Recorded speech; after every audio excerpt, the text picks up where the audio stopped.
ختم نبوت زندہ باد، ختم نبوت زندہ باد۔ الحمدللہ وکفی وسلام علی عبادہ الذین اصطفی،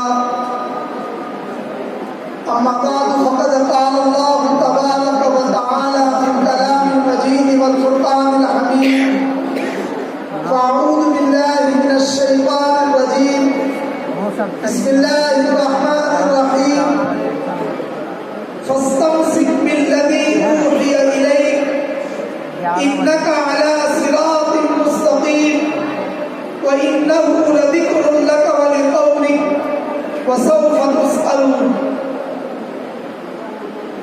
وقال رسول اللہ صلی اللہ علیہ وسلم ان اللہ تعالی يرفع بهذا الكتاب اقواما ويضع به آخرين، او كما قال رسول الله صلى الله عليه وسلم۔ وقال رسول الله صلى الله عليه وسلم نیت المؤمن خیر من عمله۔ صدق اللہ العظیم وصدق رسوله النبی الکریم ونحن على ذلك لمن الشاہدین والشاکرین والحمد للہ رب العالمین۔ قابل صدر احترام صدر مجلس حضرت مولانا سراج صاحب دامت برکاتہ، اسی طریقے سے اس شہر کے محسن حضرت مولانا محمد حنیف صاحب ملی رحمت اللہ علیہ کے صاحبزادہ محترم جناب حضرت مولانا نعیم ظفر صاحب حفظہ اللہ ورعاہ، اسی طریقے سے معہد ملت کے قدیم مردم ساز استاد جناب حافظ یاسین صاحب ملی دامت برکاتہ، اس کے علاوہ اسٹیج پر جلوہ افروز مہمانان کرام، علماء اعظام اور بالخصوص ان ننھے منھے بچوں پر محنت کرنے والے مخلص اساتذہ کرام اور مصاحبین مسابقہ، یقیناً آج کے لمحات ہم سب کے لیے مسرت اور شادمانی کے لمحات ہیں کہ جس دور میں طرح طرح کے مقابلے، فحاشی کے مقابلے، قریانیت کے مقابلے اور اس کے علاوہ انسانی صلاحیتوں کو کھو دینے کے مقابلے جس دور میں ہو رہے ہوں، اس دور میں قوم کے نونہالوں کو قرآن مقدس سے وابستہ کرنے کے سلسلے میں جن مسابقات کا انعقاد ہوتا ہے، ان مسابقات میں آج ہمارا محبوب ادارہ مدرسہ ریاض الجنہ مالیگاؤں کا ایک بہت ہی اچھا اور بہت ہی مستحسن قدم ہے کہ جس میں نازلہ پڑھنے والے اور مکتب سے وابستہ طلباء کی صلاحیتوں کو اجاگر کرنے کے لیے ایک حسین اور بارونق مسابقے کا انعقاد عمل میں آیا۔ ایسے موقع پر شہر کے عالم دین، محدث کبیر اور اسی طریقے سے اللہ تبارک و تعالیٰ نے مہاراج کی اس گلی میں مسلمانوں کے ترجمان ہونے کی سعادت بھی ان کو نصیب فرمائی۔ حضرت مولانا مفتی اسماعیل صاحب رکن شورا دارالعلوم دیوبند، صدر جمعیت علماء مہاراشٹر اور صدر رابطہ مدارس اسلامیہ، جب ان کا خطاب ہو چکا اور جب ان کے ضروری مواعظ سے آپ لطف اندوز ہو چکے تو اس کے بعد کوئی اور گفتگو کرنے کی ضرورت بظاہر نہیں ہے، لیکن ہمارے حافظ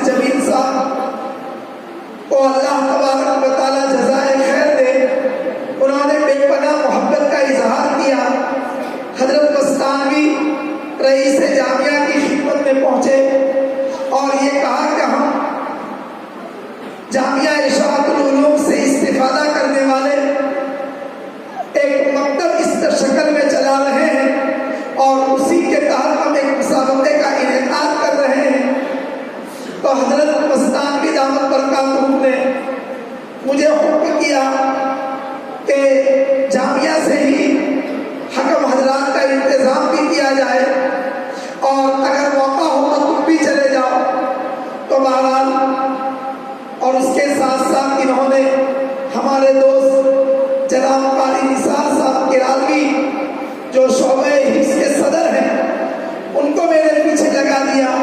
तो बहरहाल हजरत रईस जामिया के हुक्म पर आज सुबह गुजरात में एक जगह है कौसारी जो तकरीबन 600 किलोमीटर यहाँ से दूर होगा, वहाँ पर हजरत ने मुझको भेजा था। वहाँ दोपहर में 1 बजे प्रोग्राम खत्म हुआ और उसके बाद वहाँ से चले। अल्लाह पाक ने आप लोगों की इखलास की बरकत से यहाँ तक पहुँचा दिया। बाकी बज़ाहिर कुछ पहुँचने के इम्कानात नहीं थे। हालात जब आपके सामने आ गया हूँ तो मुझे सिर्फ 3 बातें आपकी खिदमत में पेश करनी है। सबसे पहली बात तो हमारे असातिज़ा और उन मकातिब में पढ़ाने वाले मुअल्लिमीन उनको मुबारकबादी दे रहा हूँ कि अल्लाह ताला ने हमसे एक मुतालबा किया है, फस्तमसिक बिल्लज़ी ऊहिया इलैक। अल्लाह के रसूल सल्लल्लाहु अलैहि वसल्लम को डायरेक्टली और इनडायरेक्टली जितने भी लोग क़यामत तक किताब और सुन्नत से वाबस्ता है उनको ये खिताब किया गया है कि कुरान मुक़द्दस को मज़बूती से थामे रहो। फस्तमसिक बिल्लज़ी ऊहिया इलैक। एक बहुत बड़े मुफस्सिर हैं, उन्होंने लिखा कि इस्तिमसाक बिल कुरान, कुरान पाक को मज़बूती से पकड़ना, उसके 5 स्टेप हैं, उसके 5 मराहिल हैं, उसके 5 जो है दर्जात हैं, जिसमें पहला दर्जा ये है इस्तिमसाक का ईमान बिल कुरान।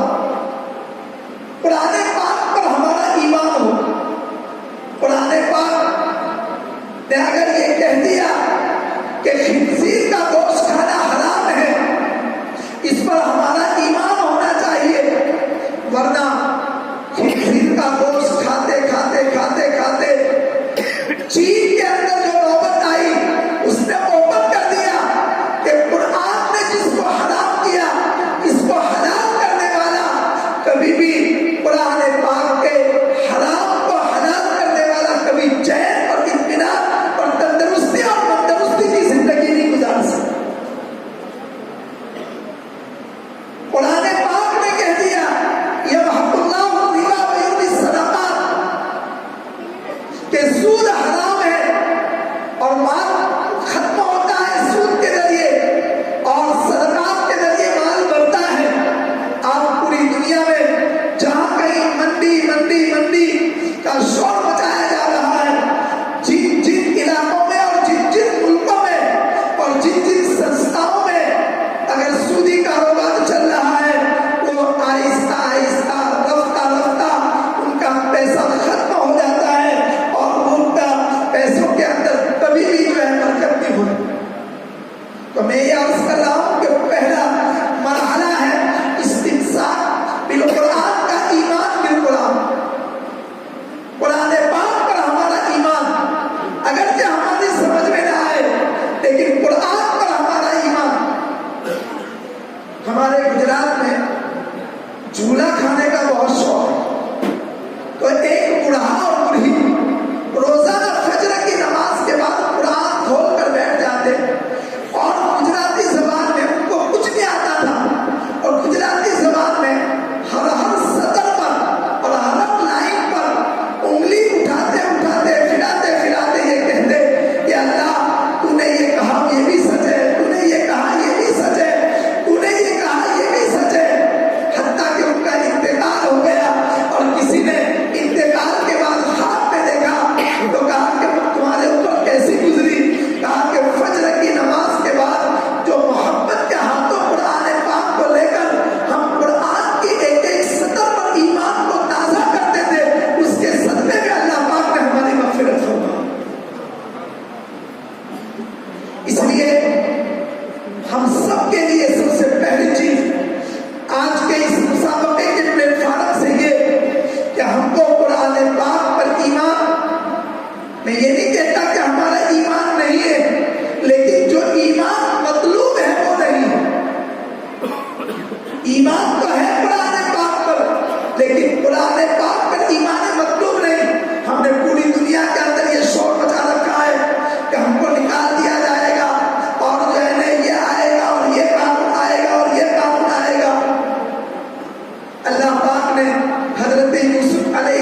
अलैहिस्सलाम का किस्सा बयान करते करते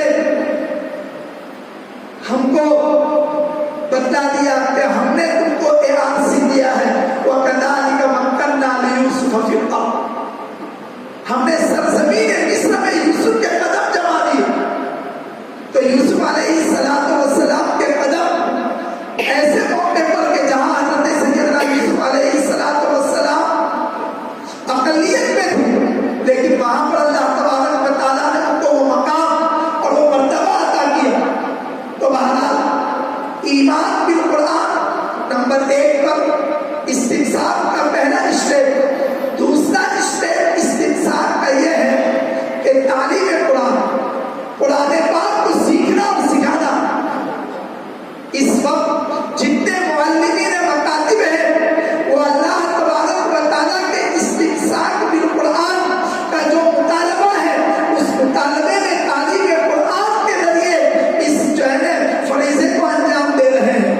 आप अपने आप को मामूली न समझे, आप अल्लाह तबारक व तआला के एक हुक्म का और एक अम्र की तामील कर रहे हैं। अल्लाह पाक ने इसके लिए आपका इंतखाब किया है। और तीसरी चीज है तफहीम कुरान, कुरान पाक को समझना। चौथी चीज है तफहीम कुरान, कुरान पाक को समझने के साथ साथ तामील कुरान, कुरान पाक के मुक्तज़ियात पर अमल करना। और पांचवी और आखिरी चीज है कुरान पाक की तबलीग करना।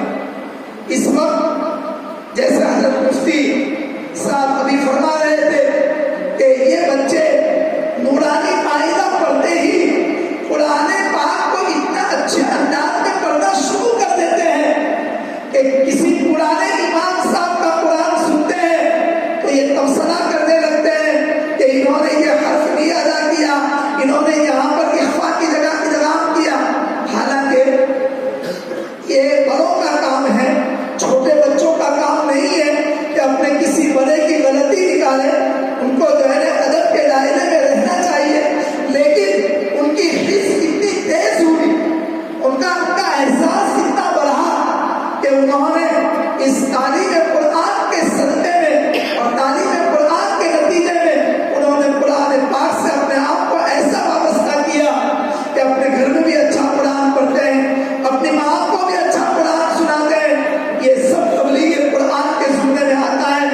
और तबलीग कुरान जो आदमी जितना करेगा वो जो है ना फायदे में रहेगा।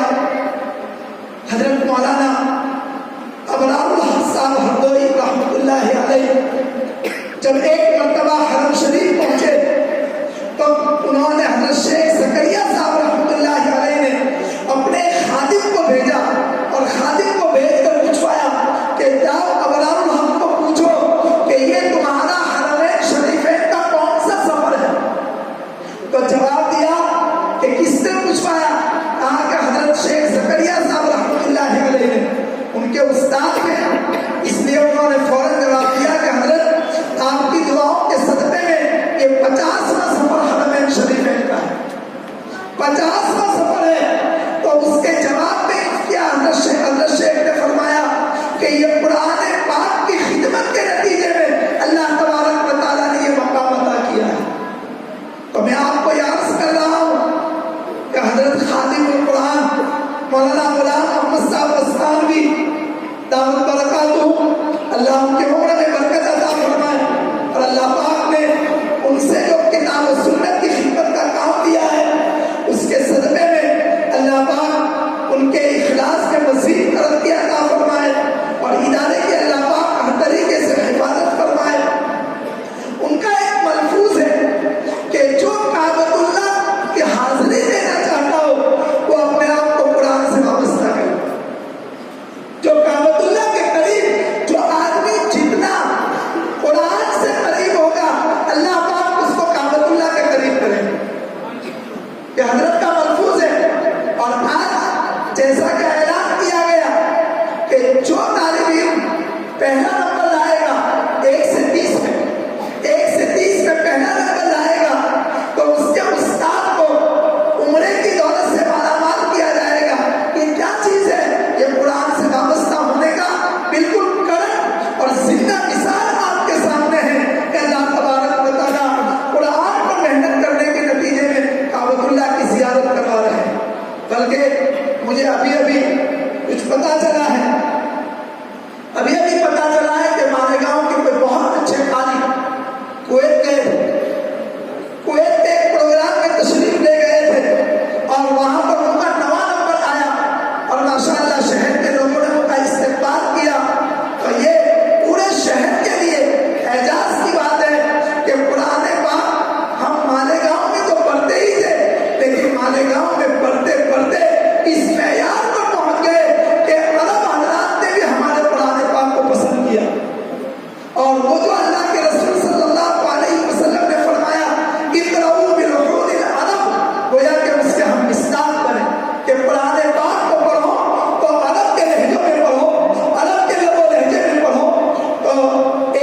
لیکن ایک بات یاد رکھیے کہ علمی دنیا میں، ایجوکیشن کے فیلڈ میں، علمی دنیا میں قناعت مطلوب نہیں ہے، قناعت معیوب ہے۔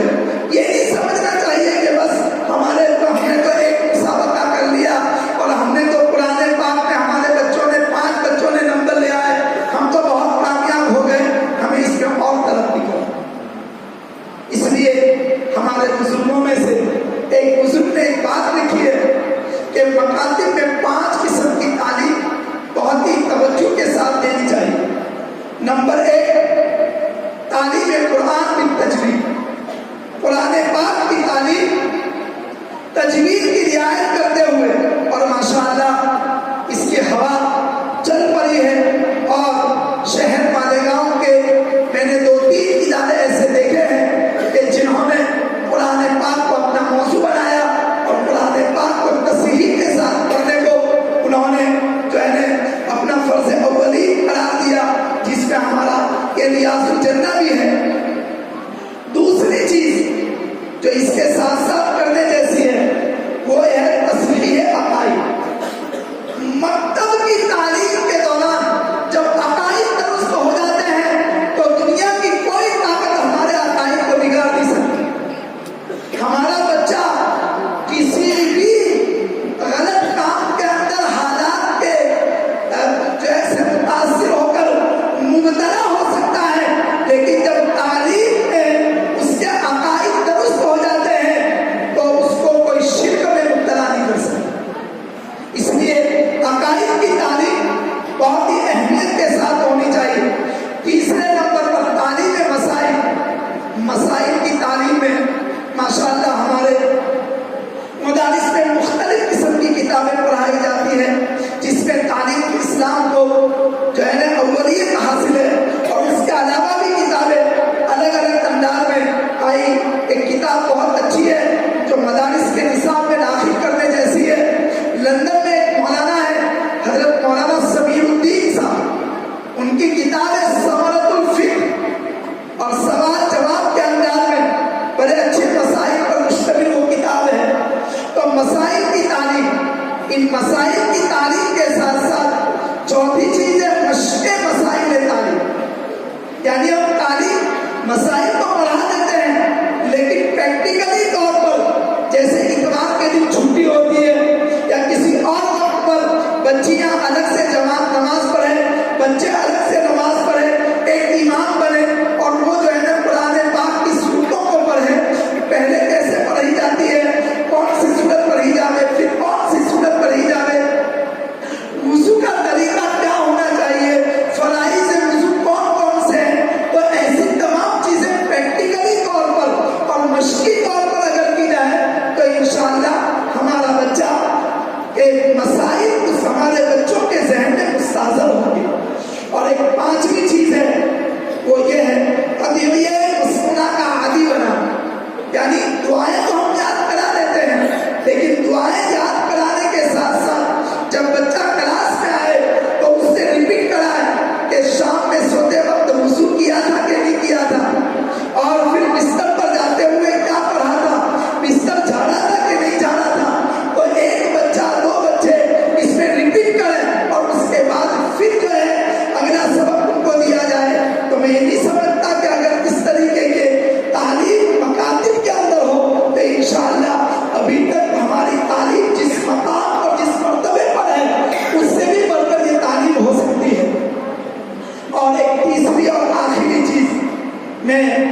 لیکن کوئی بات نہیں، جتنے بھی حضرات نے یہاں پر آ کر علماء کرام نے حوصلہ افزائی کی ہے، اللہ پاک ان علماء کرام کو بھی اپنی شایان شان بدلہ نصیب فرمائے۔ مجھے یاد ہے کہ سب سے پہلا مسابقہ جب اکرپورہ میں ہوا تو حضرت مولانا حبیب صاحب ملی رحمۃ اللہ علیہ نے بہت شاندار ایک خطاب کیا تھا، اور وہ خطاب ایسا کیا تھا کہ جامعہ نے اس خطاب کو پھر دوبارہ شائع کیا کنج کھیرا کے مسابقے کے موقع پر، اور وہ لاجواب خطاب تھا جس کے اندر یہ کہ مسابقے کو انہوں نے بخاری شریف کی کتاب العلم کی ایک روایت سے ثابت کیا تھا۔ تو بہرحال یہ مسابقہ یہ بچوں کو